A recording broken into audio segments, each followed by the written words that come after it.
to do. Okay, go ahead. Okay, so in clue 2, what we've done is we've squared our blocks. The half square triangles that you made earlier and cut, we squared those to 9.5 inches if you used a 10-inch block, and you would have squared them to 4.5 inches if you used a 5-inch block. So square them first, then press them open, and you should be good to go then for the next clue. All right, now we're on to clue 3.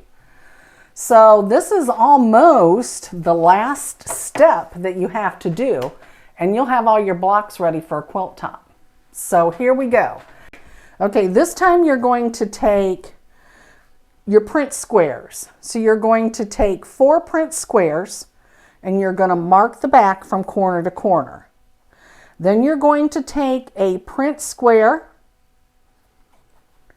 with your marked square and put them right sides together, and we're going to sew them and make half square triangles out of these, just like we did the squares in the last step. It's done completely the same, only this time you're using print square to print square.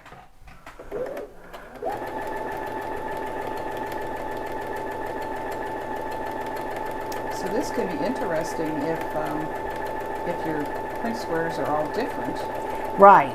And that's the way the original pattern on these is you just take a print square,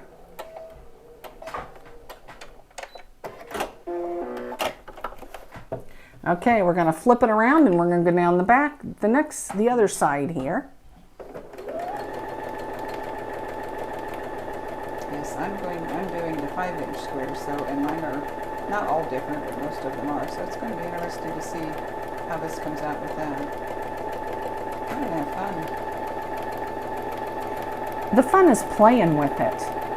You know, and you put it up on the design wall and you fiddle around with it and play with it until you get the colors the way they suit you. Me, with my OCD, all that color is just a bit much. That is why I have gone, you notice that all of my print squares are the same, is because all the variation and all the colors was just a bit too much for my brain to handle. So I've kind of stuck with a color palette. This is the second quilt that I have made with the same pattern. So the first one about made me drink with all the color changes. So this one I've done a little differently and done pretty much straight colors. So now you're going to put your ruler on there like you did in the last step, and you're just going to cut right down the center, and you're going to have half square triangles that are double colored instead of background and colored. And then we're going to square those like we squared in the last step. I got to see which way mine need to go. This way. And I will fiddle around with this. You notice that if you've got a little more fabric on one side than another, you just keep adjusting your ruler over until you've got enough fabric and that everything is going to be square, and hope that you don't press too hard on it and your ruler goes sliding. Come on. I wonder how many of the girls have a 9.5-inch square ruler. Probably more than I think. Because that is pretty slick if you don't have the other. Right. Should we put that in the instructions as a suggested tool? We could, yeah. I could add that to the list. Okay.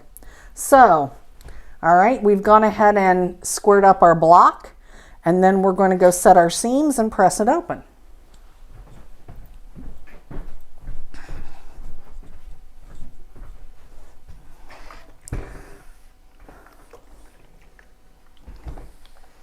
And looky there, she pressed to the dark side. I always press to the dark side. So you can see I didn't quite get every little bit of my tail off there, but it will be in the seam and nobody will notice it. I'm pretty picky about, I don't like threads left. I don't, you know. Want it clean. Yeah, it's got to be clean, and it has to have all the little tails off, and that's just me. So, okay, so you're going to go ahead then, and you're going to finish off the rest of your print to print squares, sew them, cut them, and get them squared up. And that is the end of this step.